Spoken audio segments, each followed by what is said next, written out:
a brutal killer, a savage beast, power made flesh. Woe betide thee, who his hungry gaze sets upon.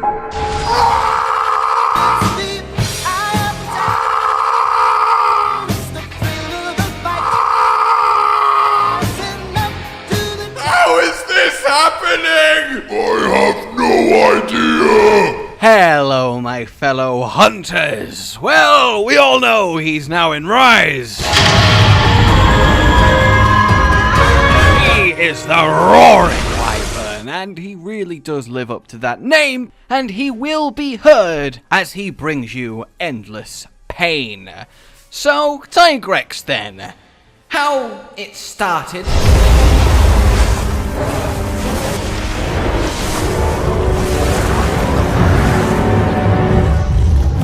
And how it's going.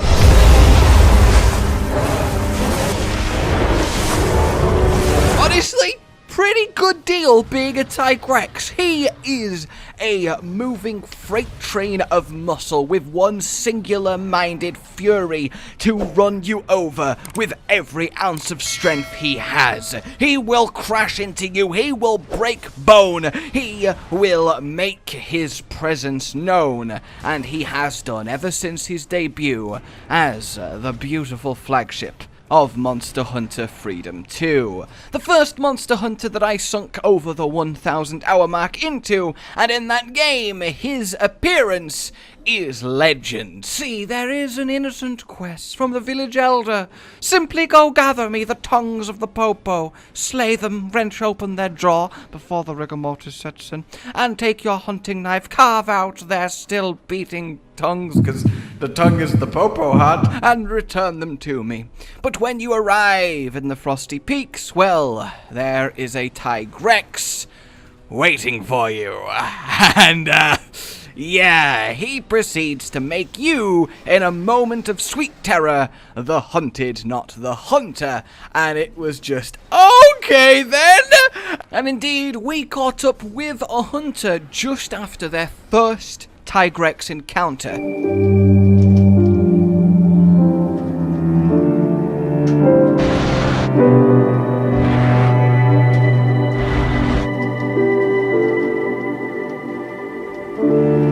Well, that's fair enough there. And indeed, as a little Easter egg nod for you, the Tigrex in the cinematic chasing the hunter through the tunnel is the same Tigrex in that hunt. It is the story Tigrex that you eventually get to slay on your own terms. He is the pioneer of a whole new way of presenting the flying wyvern. The pseudo-wyvern, still technically, yes, flying, but they have given up their wings in a flighty sense, and they have traded it for more developed forelimbs, the ability to be masters of the ground, to run, to be agile, to be strong. Tigrex did for the flying wyverns what Nergigante did for the elder dragons, gave them a pure physical powerhouse that fought in a brawling way that nothing else ever had before. And he needed no tricks, no gimmicks, just the unbending iron will to see you be killed. And for everyone facing him the first time, they were indeed kill a lot, because Tigrex raised the tempo. He was a fight unlike any that had come before. He felt overwhelming. He felt like he had no openings. He never stopped. His movements and attacks and patterns were just this blitz of raw power, and you just felt like you'd achieved something by surviving a few minutes, never mind getting your own hits back in return. But outside of that initial feeling, once you keep hunting past this, what for many was a huge wall in their Monster Hunter careers, you realize that Tigrex is one of the best design fights they have ever done. He has such a fun poetry of a rhythm to him that eventually lets you pull out some of the most satisfying moments, at least me as a greatsword user, have ever experienced in Monster Hunter.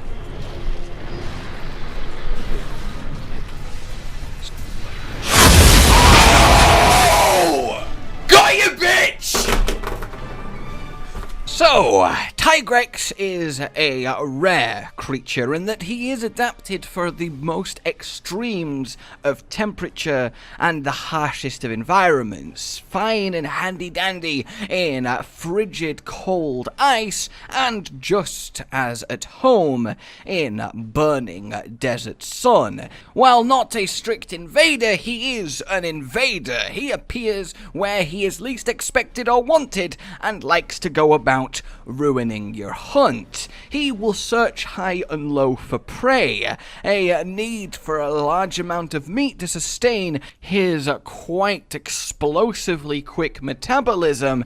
He really isn't picky when it comes to finding a meal. He likes the large, chunky herbivores, but he'll be fine attacking other large monsters too, and is quite capable of dismantling them. While on the same level as something like a Rathalos, he often punches well above his weight, because monsters aren't used to something going absolutely psychopath apeshit on them the second they see them.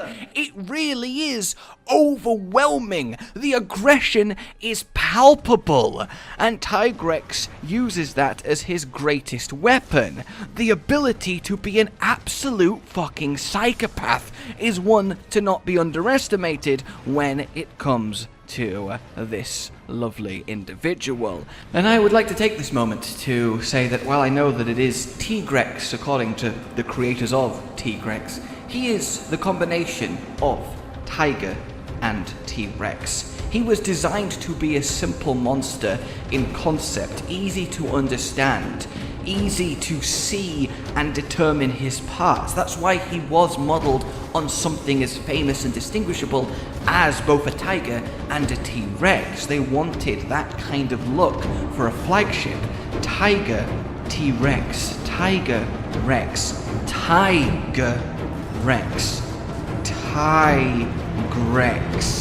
You know? Once then Tigrex has arrived in a territory, he will claim it, marking surfaces with great gashes from his teeth, and any hunter that crosses his path, well, will meet the same end as any other given monster, a very quick and brutal death. Though, then again, Tigrex does often find himself in territorial battles, as most monsters are not one to give up their territory. Things like a Deviljho are obviously above the Tigrex's pay grade, but to give the credit to the Tigrex, he will fight to the death.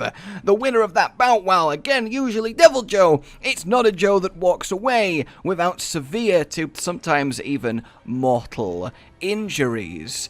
Though Elder Dragons are a step too far, and just their presence has even something like the Tigrex looking elsewhere, scared off without even a fight. A flying wyvern that maintains its primitive origins. Prone to violence, it possesses incredible ferocity thanks to its 4 limbs, claws and jaw. Inhabits a wide area. It has even been seen spotted hunting Popo in the mountains. Oh yes, Popo. Oh yes. Oh, no. So while the Tigrex isn't really a flyer, he is a lander. He can technically fly, though it is very slow, it is very clunky, and he is vulnerable. However, he can run quickly, very quickly, and a tiger running at you is a very terrifying thought.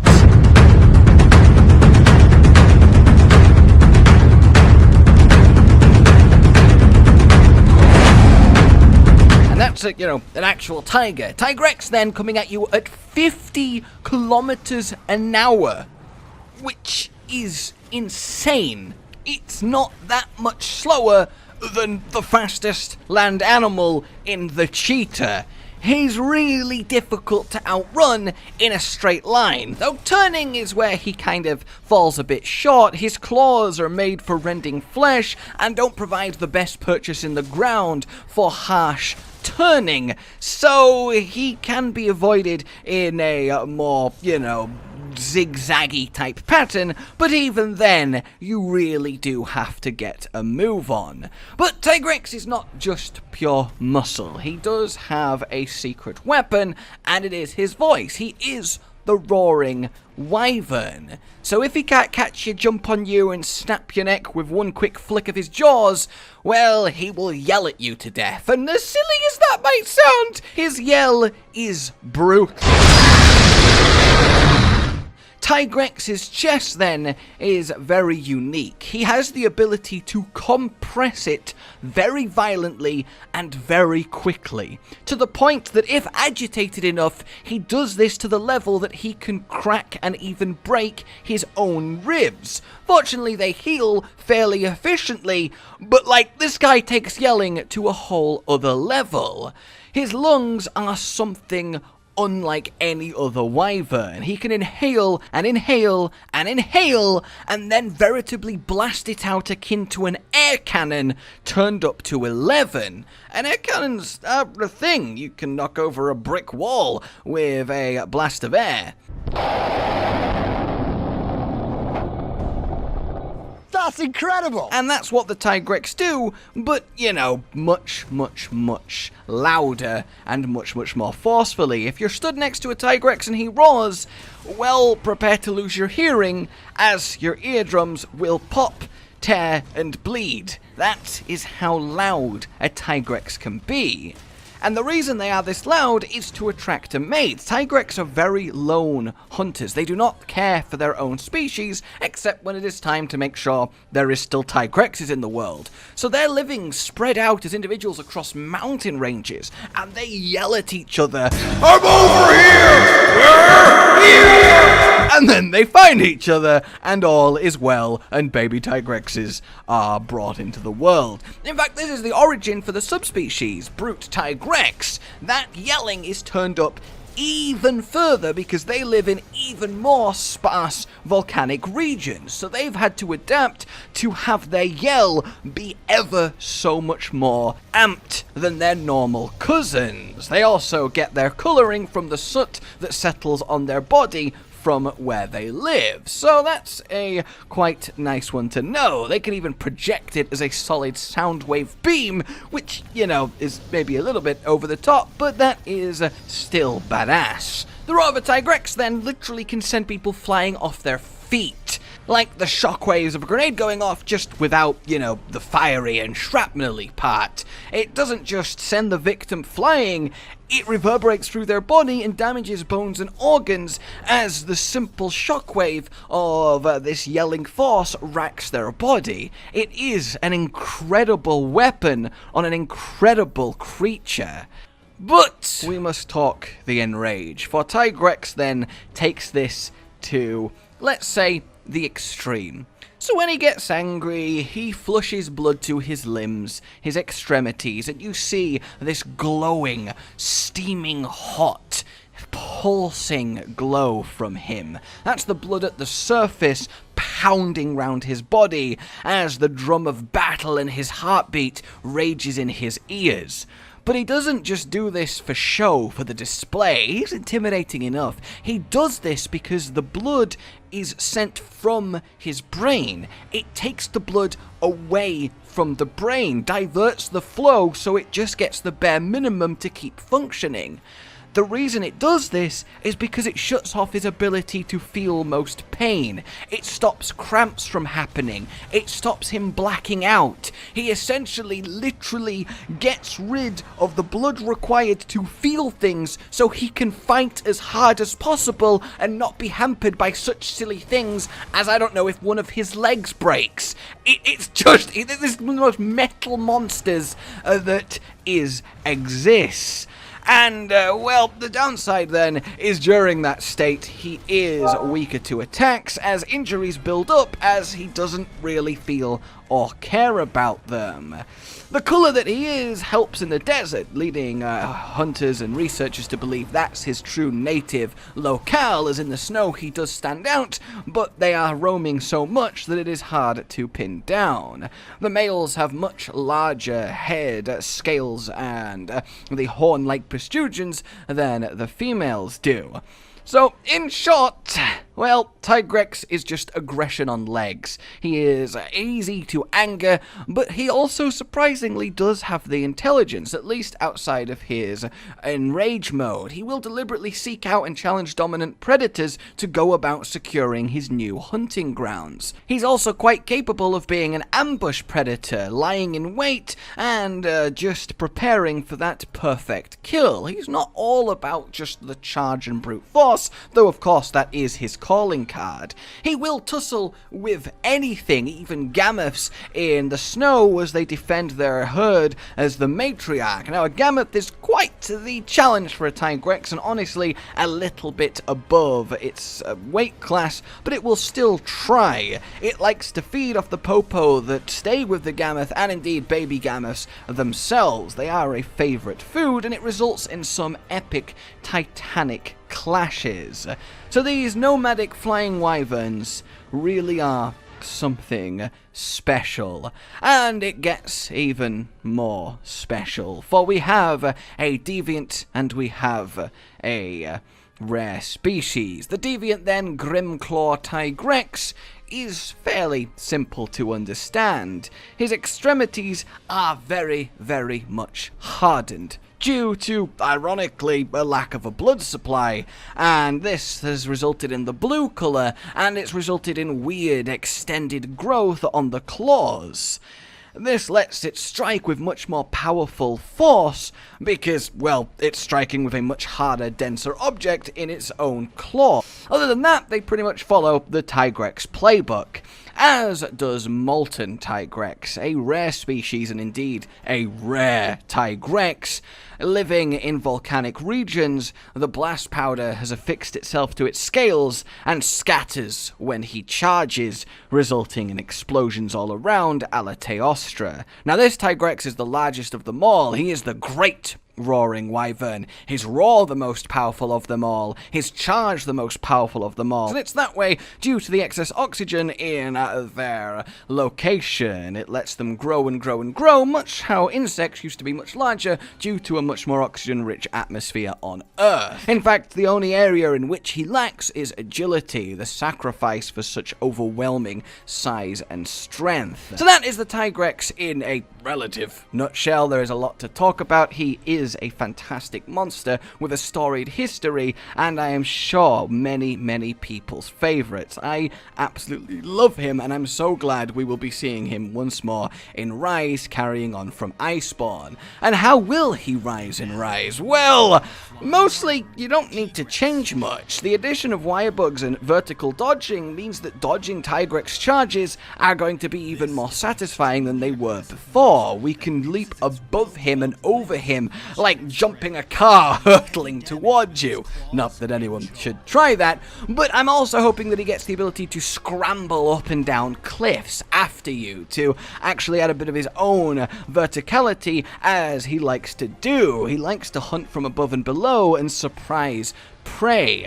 I'm also hoping that his roar is kicked up a little bit and really gets to show just how powerful it is, because his roar kind of got put by the wayside in Iceborne, I think, a little bit. But generally, I hope he's just even more agile. I hope he's a bit more jumpy. I hope he whips his tail in the air. I want him to use that hunter's instinct and get wire-bugging hunters as best he can. But other than that, he is a perfect monster to my mind, a perfect killing machine too, and I don't think he needs changes. He is elegant at what he does, be an easily understandable physical powerhouse, and that is just good. And that's what I'm excited to face in Rise. Alright then guys, let me know which monster you would like to see take the spotlight next, but until then, like if you enjoyed this, subscribe for more. I will see you soon. Please consider supporting the future of the channel on Patreon down below. Every little bit does help more than you know. Goodbye. Rage Gaming with the video float. But that's all that's really relevant at the mo, but I'm still gonna leave this up so you patrons know that I love you, even though the outro's no longer that kind of relevant. But the new one's being worked on, and it's gonna be a truly badass song, and don't worry, I won't be doing any rapping on it. I'm gonna go now. This was shit.